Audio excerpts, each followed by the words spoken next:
Amados irmãos, amados amigos, o Senhor te abençoe e te guarde. O Senhor faça resplandecer o seu rosto sobre ti e tenha misericórdia de ti. O Senhor sobre ti levante o seu rosto e te dê a paz. Amados irmãos, amados amigos, Israel estava passando muita fome, muita necessidade pelos seus pecados, pelos seus erros, pelas suas transgressões.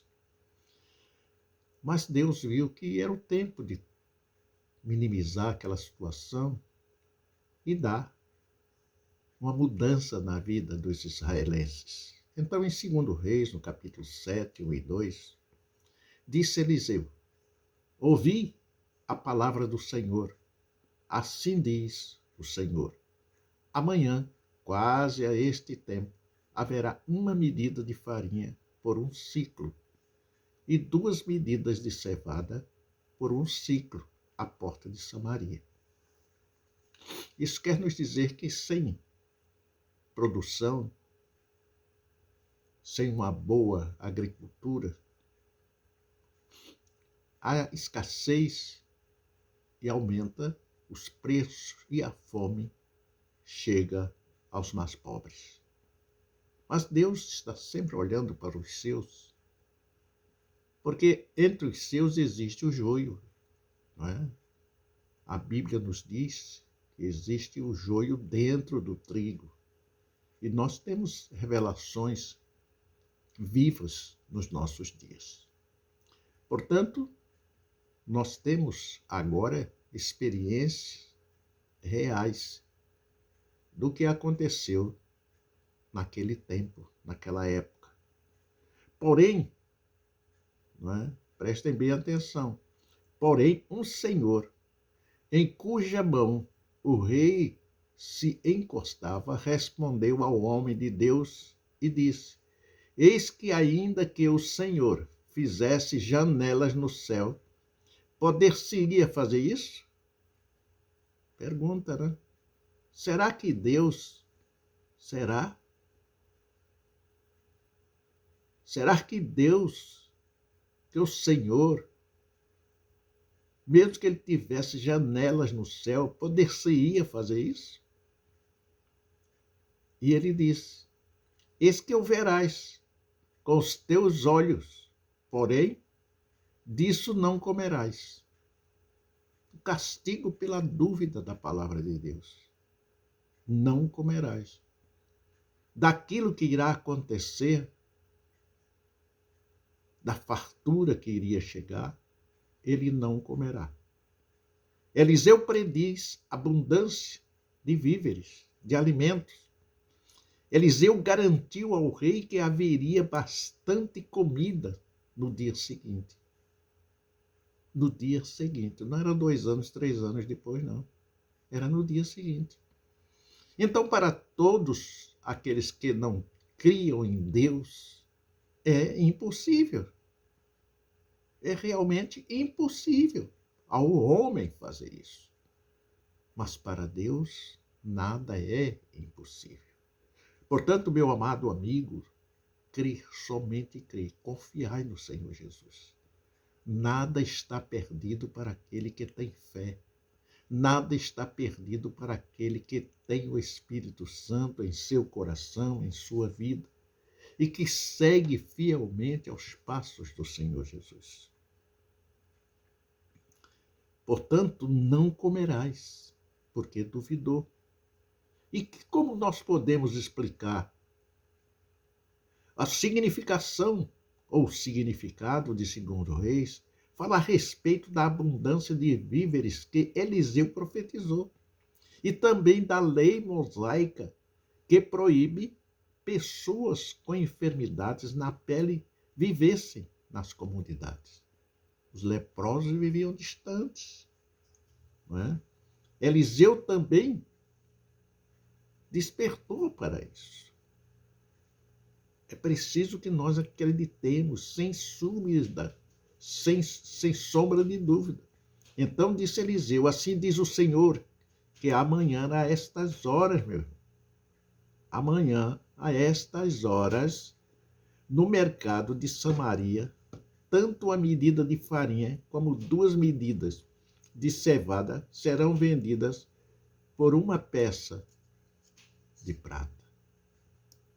Irmãos, Deus não rejeita oração. Oremos por nosso país. Oremos pelo nosso ex-presidente.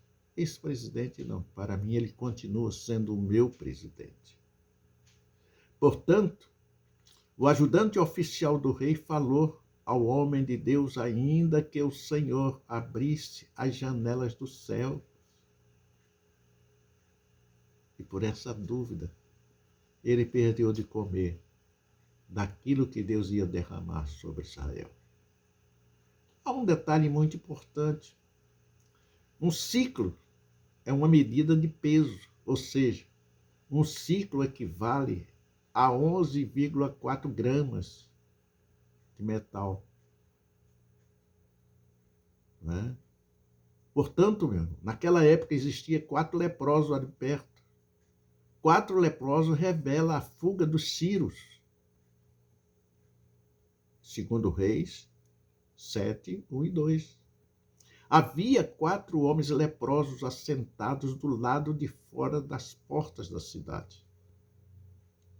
No entanto, eles se questionaram entre si: morreremos de fome se ficarmos aqui, e morreremos de fome se voltarmos para a cidade.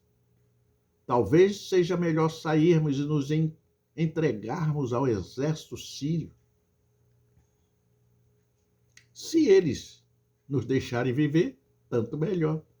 E se nos matares, de qualquer maneira, teremos de morrer. É uma decisão muito difícil de se tomar. Mas eles já estavam praticamente mortos pela enfermidade naquela época que matava. Além do seu poder de transmissão, não é? Matava, porque era rejeitado por todos os seus, pela família, pelo seu povo. Então, meus irmãos, é preciso nós entendermos que nós tivemos agora há pouco, né, a epidemia. Na época, a lepra era uma epidemia. Hoje nós temos mais conhecimento, mais sabedoria, mais entendimento, mais discernimento, nos dado por Deus, que o homem aparece logo com a solução, mesmo que seja a título de experiência, não é? Como foi o caso dessa vacina. Parecia até que eles provocaram o germe, o vírus, e já prepararam o antídoto. Tudo planejado. E de onde veio? Qual é a ideologia desse país que surgiu? É preciso meditarmos sobre isso. Um certo senhor disse que,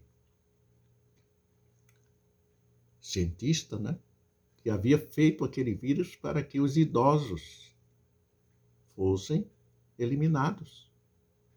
Porque há muita gente demais no país. Mas aconteceu diferente. Chegou mais aos jovens. Então houve uma grande decepção do êxito daquela missão, daquilo que lhes foi determinado. E ele confessou, a consciência lhe doeu. E este senhor, só Deus sabe o que com ele aconteceu. De modo que, ao anoitecer daquele dia, eles se dirigiram ao acampamento dos sírios. Mas ao chegarem ali, viram que não havia ninguém. Deus havia feito com que os sírios ouvissem um barulho como de um grande exército, com cavalos, carros de guerra, e ficaram atemorizados e fugiram. Fugiram daquele lugar, deixando tudo para trás. Inclusive os alimentos. Os alimentos. Porém, quando os 4 leprosos chegaram ao acampamento, entraram numa barraca, comeram e beberam e pegaram a prata, o ouro e as roupas. Depois saíram e esconderam tudo. Quando voltaram novamente para fazer a mesma coisa, eles acharam que não estavam agindo bem. Decidiram então, meus irmãos, ir ao palácio para dar as boas novas, as boas notícias do acontecimento. E voltaram a Samaria e anunciaram aos guardas que estavam no portão o ocorrido. Assim, os guardas anunciaram a notícia e ela foi contada no palácio.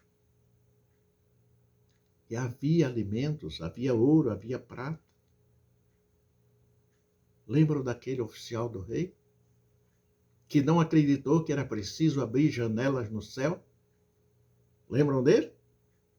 Ele morreu pisoteado. Pisoteado. Mas quando um relatório chegou ao rei, ele demorou a acreditar. Mas o relato era tão verdadeiro. E sucedeu que uma pessoa foi pisoteada até a morte, enquanto as pessoas corriam para comprar. E essa pessoa que foi pisoteada pelo povo era o oficial pessoal do rei, aquele que havia duvidado. Assim cumpriu-se o que Eliseu tinha dito. Com os seus próprios olhos, você vai ver isso acontecer, mas não vai comer, por causa da sua falta de fé, por falta da sua falta de confiança e certeza em Deus. E foi exatamente isso que aconteceu com ele. Morreu, pisado pelo povo, no portão da cidade. Lembre-se, o nosso Deus é poderoso, o nosso Deus é Senhor de todas as coisas, e Ele é direito. Ele é direito. Ele age com lealdade. Ele age com justiça. Não é injusto. Portanto, meu amado irmão, meu amado amigo, prepara-te para te encontrares com teu Deus. Os dias estão se aproximando. As profecias estão se cumprindo. Portanto, dobre os seus joelhos e ore, suplicando compaixão e a presença do Espírito Santo operando entre nós. Até outra vez nos encontrarmos. Que Deus continue te abençoando abundantemente em nome do Senhor Jesus. Os santos dizem amém. Em nome do Senhor Jesus. Amém.